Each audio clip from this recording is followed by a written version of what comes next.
नमस्ते बच्चों, आप सभी का स्वागत है एक बार फिर से अपने इस YouTube वीडियो में।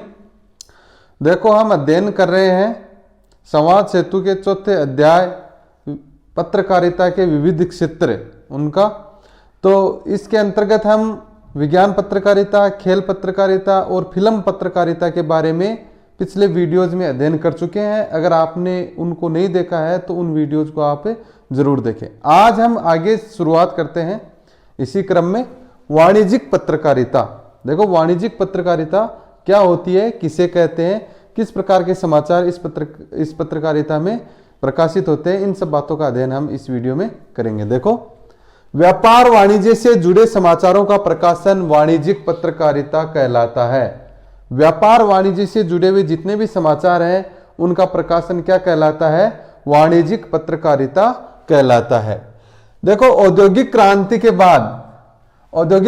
के बाद समाचार पत्रों में उद्योग, वाणिज्य और व्यवसाय से जुड़े समाचारों को प्रमुखता दी जाने लगी। यानी पहले वाणिज्यिक समाचार होते थे वो कम ही छापे जाते थे समाचार पत्रों में, लेकिन जब से औद्योगिक क्रांति भी इंग्लैंड में हुई थी, आपने पढ़ा होगा सामाजिक में या इतिहास में कि इंग्लैंड में औद्योगिक क्रांति हुई, तो उसके बाद समाचार पत्रों में उद्योग, वाणिज्य और व्यवसाय से जुड़े हुए समाचारों को प्रमुखता दी जाने लगी। इसमें देखो कौन से समाचार होते हैं वाणिज्यिक पत्रकारिता में? उद्योग व्यवसाय से जुड़े विषय, आयात निर्यात की स्थितियां, क्या आयात किया जा रहा है, क्या निर्यात किया जा रहा है। आयात यानी हम जो मंगवाते हैं दूसरे देशों से, और निर्यात यानी जो हम यहां से दूसरे देशों को भेजते हैं, उसकी स्थिति क्या है। वित्तीय नीतियां तथा विभिन्न कंपनियों की वार्षिक प्रगति के विश्लेषण, विभिन्न प्रकार की जो कंपनियां होती हैं उनकी वार्षिक प्रगति कैसी है उसका विश्लेषण आदि के समाचार समायोजित होते हैं। कौन से समाचार आते हैं इसमें? देखो, वाणिज्यिक पत्रकारिता में उद्योग व्यवसाय से जुड़े विषयों के समाचार, आयात निर्यात की स्थितियां, वित्तीय नीतियां और विभिन्न कंपनियों की वार्षिक प्रगति के विश्लेषण आदि के समाचार समायोजित होते हैं। इसमें बाजार भाव से संबंधित समाचार भी होते हैं तथा मुद्रा लेन देन के साथ ही राजस्व प्राप्ति की, कौन से व्यवसाय से, कौन से उद्योग से कितने राजस्व की प्राप्ति हो रही है, एवं प्रत्यक्ष कर लाभ, टैक्स वगैरह की जानकारी आदि विषयों के विस्तृत समाचार दिए जाते हैं। फिर देखो, समाचार पत्र के एक निश्चित पृष्ठ पर प्रकाशित इन समाचारों से खासकर पहली बात तो ये कि समाचार पत्र में इनका भी खेल पृष्ठ की तरह एक निश्चित पृष्ठ होता है जिस पर ये वाणिज्यिक समाचार प्रकाशित किए जाते हैं। तो उन पृष्ठों पर ये समाचार हैं, उनमें खासकर है अनाज मंडी। आपने देखे भी होंगे समाचार पत्रों में मंडी के भाव आते हैं कि गेहूं ये भाव है, बाजरे के ये भाव है, मोट के ये भाव है, मूंग के ये भाव है। तो अनाज मंडी के समाचार, तेल तिलहन, सराफा, सोने चांदी का जो बाजार होता है उसे सराफा बाजार कहते हैं, तो उसके समाचार, शेयर बाजार कि शेयर बाजार कैसा है, उतार में है कि चढ़ाव में है, किराना बाजार के समाचार, और उसके अलावा कंपनी समाचार, विभिन्न कंपनियों के समाचार, कौन सी कंपनी की क्या ग्रोथ चल रही है, कौन सी कंपनी घाटे में जा रही है, कौन सी कंपनी है उसको ज्यादा मुनाफा हो रहा है, वो समाचार।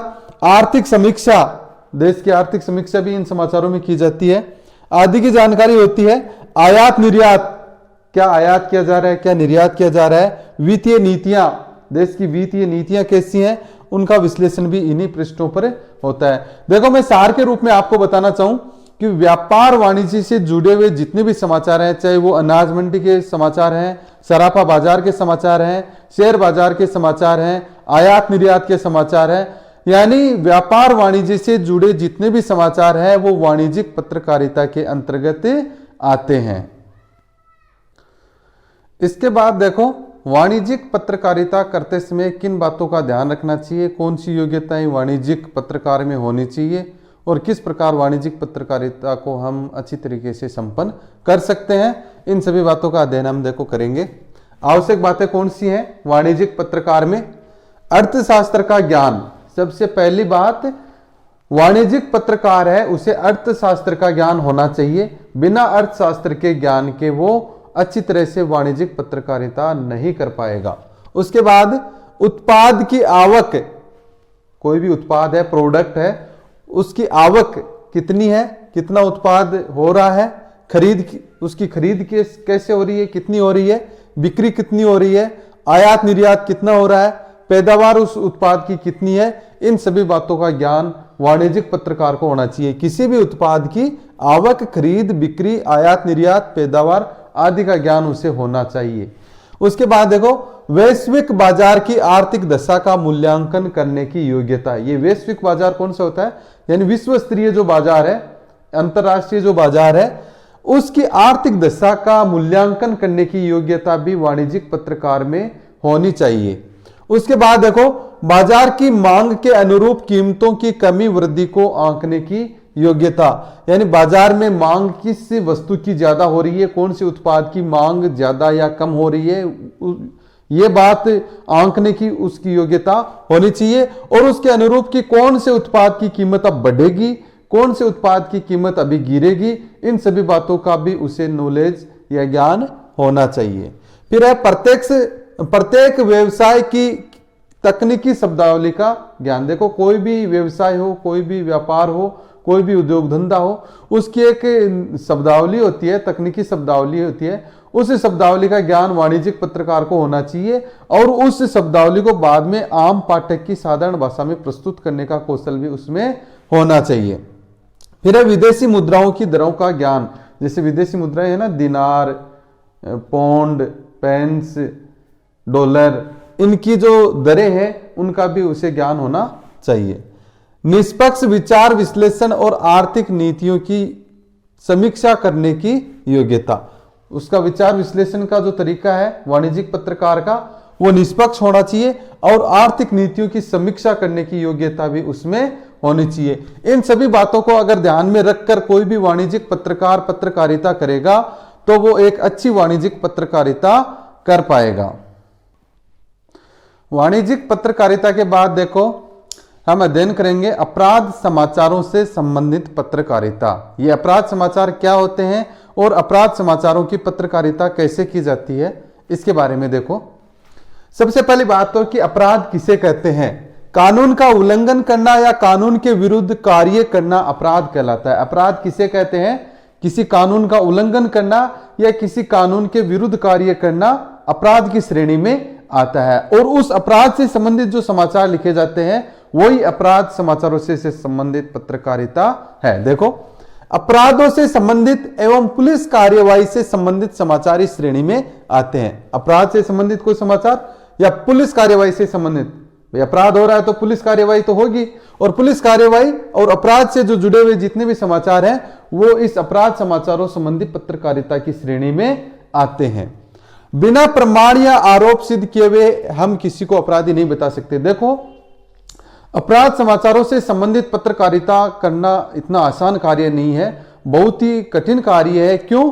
क्योंकि अगर हम बिना किसी सबूत के, बिना किसी प्रमाण के या बिना आरोप सिद्ध हुए अगर हम किसी को अपराधी बता दें तो ये भी हमारा अपराध है। इसलिए मतलब अपराध समाचारों से संबंधित पत्रकारिता करते समय एकदम ध्यान रखते हुए और सटीक एवं स्पष्ट भाषा में और पूरे ज्ञान के साथ और पूरे प्रमाणों के साथ, सबूतों के साथ और फिर समाचार लिखे जाते हैं। तो यानी बिना प्रमाण या आरोप सिद्ध हुए हम किसी को अपराधी नहीं बता सकते। इसके बाद देखो, पत्रकार को पुलिस, अदालत और कानून की प्रक्रिया का ज्ञान होना जरूरी है। जो पत्रकार अपराध से संबंधित समाचारों की पत्रकारिता कर रहा है उसे पुलिस का, अदालत का और कानून की प्रक्रियाओं का ज्ञान होना चाहिए। पुलिस की क्या प्रक्रिया होती है, अदालत की क्या प्रक्रिया होती है और कानून की क्या प्रक्रिया होती है, इन सभी बातों का ध्यान उसे होना चाहिए।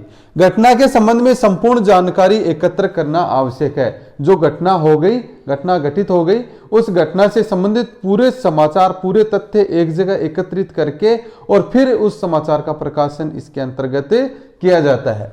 बाद में देखो, क्या, कौन, कहां, कब, क्यों और कैसे। देखो, हमने पढ़े थे शुरुआत में ही समाचार लेखन के समय 6 कक्कार, क्या, कौन, कहां, कब, क्यों और कैसे, इन सभी 6 कक्कारों का उत्तर देते हुए समाचार लिखना चाहिए। अपराध से संबंधित जो समाचार होता है वो इन 6 कक्कारों का उत्तर देते हुए लिखना चाहिए ताकि पाठक की जिज्ञासा शांत हो सके। देखो, अपराध से जुड़े हुए जितने समाचार होते हैं लोगों की उसमें बहुत ज्यादा जिज्ञासाएं होती हैं। लोग जानना चाहते हैं क्या अपराध हो गया, ये अपराध किसने किया, ये अपराध उसने क्यों किया, किसके साथ हुआ। अपराध आप जानते हो ना, जैसे चोरी है, डकैती है, लूटपाट है, ठगी है, बलात्कार है, किसी का मर्डर है, ये सब अपराध की श्रेणी में आते हैं। तो अपराध के बारे में लोगों की जिज्ञासाएं बहुत ज्यादा बढ़ जाती हैं। लोग जानना चाहते हैं कि कौन सा अपराध किसने किया, किस प्रकार से उस घटना को अंजाम दिया, अब उसका क्या असर होगा, ये सब बातें वो पाठक जानना चाहते हैं। इसलिए सभी 6 ककारों का उत्तर देते हुए पत्रकार को ये समाचार लिखने चाहिए। तो ये अपराध से संबंधित समाचारों की पत्रकारिता है। ये कहने का मतलब यही है कि अपराध से जुड़े हुए समाचारों का प्रकाशन जब हम करते हैं तो वो अपराध से जुड़े हुए समाचारों की पत्रकारिता की श्रेणी में आते हैं।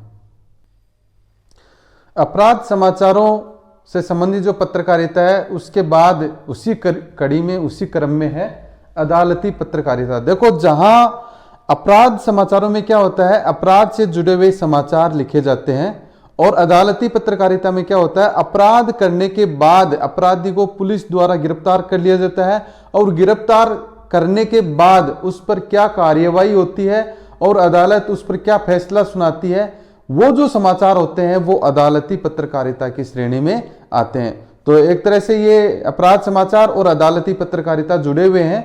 जहां अपराध समाचार समाप्त होते हैं वहीं से अदालती समाचार शुरू होते हैं। देखो, वस्तुतः अपराध समाचारों के क्रम में ही अदालती समाचारों को लिया जाता है। अपराध समाचारों के बाद ही अदालती समाचार आते हैं, पहले नहीं आते। पहले अपराध समाचार, और अपराध समाचार के बाद अदालत में जो कार्यवाही चलती है, अदालत से संबंधित जो समाचार होते हैं वो अदालती पत्रकारिता के अंतर्गत आते हैं। फिर देखो, अपराध करने के बाद अपराधी को पुलिस द्वारा गिरफ्तार किए जाने और उसे अदालत में पेश करने के बाद दिए जाने वाले फैसले के समाचारों को अदालती समाचारों के तहत लिया जाता है। यानी अपराधी ने कोई अपराध कर दिया, उसके बाद पुलिस ने उसे गिरफ्तार कर लिया, पुलिस ने गिरफ्तार करके उसे अदालत में पेश कर दिया, अदालत में उसके ऊपर क्या कार्यवाही चली, अदालत ने उसके ऊपर क्या फैसला सुनाया, उससे संबंधित जो समाचार होते हैं वो इस श्रेणी में आते हैं। फिर देखो, अदालत में हुई बहस और उसके बाद फैसले की समस्त कार्यवाही को अदालती समाचारों में लिया जाता है। अदालत में उस मुकदमे से संबंधित, उस अपराध से संबंधित जितनी भी बहस होती है वकीलों के बीच, उस बहस को और उस बहस के बाद उस मुकदमे के फैसले को अदालती समाचारों के अंतर्गत प्रकाशित किया जाता है। अदालती पत्रकारिता के लिए संयम, विश्वसनीयता, निष्पक्षता तथा स्पष्टता आवश्यक है। अगर ये गुण अदालती पत्रकार में नहीं होंगे तो हो सकता है कि उसका नुकसान भी उठाना पड़े, क्योंकि कई बार हम देखते हैं कि कुछ मुकदमों का जो फैसला होता है उस फैसले के कारण और उस पत्रकारिता के कारण जन आंदोलन भी हो जाते हैं, जनता में आंदोलन भी हो जाती है, हिंसा भी भड़क उठती है। इसलिए इस प्रकार के समाचार लिखते समय संयम, विश्वसनीयता, निष्पक्षता, स्पष्टता आदि गुणों का होना आवश्यक है। अदरवाइज हिंसा भी हो सकती है, जन आंदोलन भी हो सकते हैं। तो यह है अदालती पत्रकारिता। देखो, हमने संवाद सेतु का जो 4था अध्याय है वो आज कंप्लीट कर लिया है। अध्याय का नाम था पत्रकारिता के विविध क्षेत्र, और उसके अंतर्गत हमने पहले विज्ञान पत्रकारिता, फिर खेल पत्रकारिता, फिर फिल्म पत्रकारिता, उसके बाद वाणिज्यिक पत्रकारिता, उसके बाद अपराध समाचारों से संबंधित पत्रकारिता, और अंत में अदालती पत्रकारिता का अध्ययन किया। इस पाठ के 3 वीडियोज हैं। 2 वीडियो पहले मैं अपलोड कर चुका हूं, तो अगर आपने वो वीडियोज नहीं देखे हैं तो वो भी देखें और ये भी देखें।